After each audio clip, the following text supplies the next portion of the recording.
খুব খিদে পেয়েছে, এবার কিছু খেয়ে নি। আরে বাহ, এখানে কত কচি কচি ঘাস, মনের সুখে পেট ভরে খাবো। আমার এই রসালো খাবারে ভাগ বসাবার ধারে কাছে কেউ নেই। ধীরে সুস্থে খেতে শুরু করি।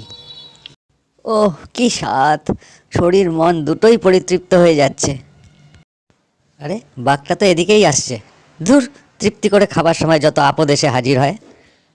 চুপচাপ খেতে থাকি, কিছু বললে না হয় উত্তর দেবো।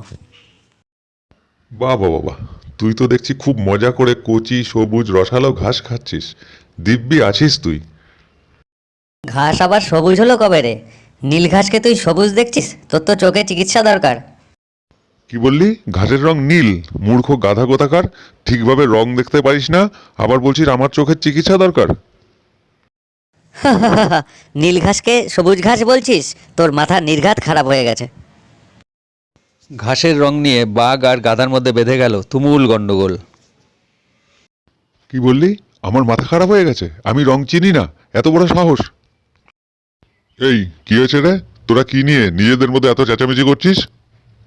দেখুন না, দিব্যি নিজের মনে কচি রসালো নীল ঘাস খাচ্ছিলাম, আর এই বেটা এসে বলে নাকি ঘাসের রং সবুজ। আপনিই বলুন, ঘাসের রং নীল না? হ্যাঁ, ও তো ঠিকই বলেছে, ঘাসের রং তো নীল। এই বাঘ, তুই ঘাসের রং নিয়ে ওর সাথে ভুল তর্ক করছিস কেন? কি রে, শুনলি তো? কোন জিনিসের কি রং জানিস না, শুধু গলার জোরে তর্ক করিস। এই কি রাজামশাই, আপনি পরম জ্ঞানী হয়েও এই মূর্খ গাধাটার মতো সবুজ ঘাসকে নীল ঘাস বলছেন? এটা ঠিক হচ্ছে না। চুপ কর বেয়াদব, রং নিয়ে আমার সাথেও তর্ক করছিস? আগামী 1 মাস তোকে যেন এই বনে আমি না দেখি। উচিত শাস্তি হয়েছে। আমি এখন আসি রাজামশাই, সঠিক বিচারের জন্য আপনাকে অসংখ্য ধন্যবাদ। রাজামশাই, আপনিও তো জানেন ঘাসের রং সবুজ, তাও ওই মূর্খ গাধাটার কথায় আমাকে এত বড় শাস্তি দিলেন। হ্যাঁ, তুই ঠিকই বলেছিস, ঘাসের রং সবুজ, এটাই সবাই জানে, আর এটাই সত্যি। ঘাসের রং সবুজ না নীল, এই কারণে আমি তোকে শাস্তি দিইনি।